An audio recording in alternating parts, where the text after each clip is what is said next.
up, B? It's the Buzz Buddy. Hey, I'm here to make your day. Put you in the mood for a helpful attitude. Save the planet. Be a cool dude. If you don't know what to do, help the birds and bees and butterflies too. Ooh, let's go, let's go, let's go, let's go, let's go. Buzz Buddy!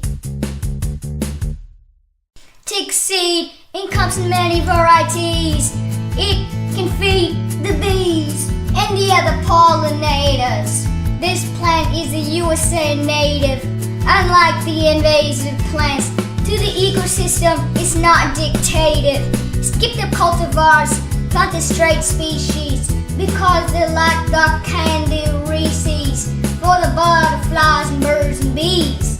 It is a perennial that attracts bees and butterflies with ease. There are a lot of tickseeds. It is something the bee and the butterfly needs. It blooms in the summer and it can grow small, sometimes even medium and sometimes even tall.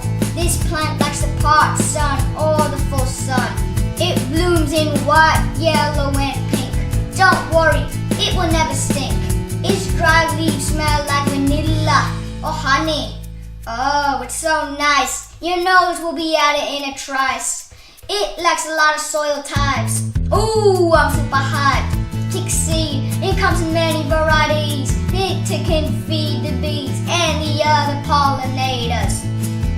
This plant's scientific name is Coreopsis. Oh, the bliss. The pollinators are important for reproduction of plants.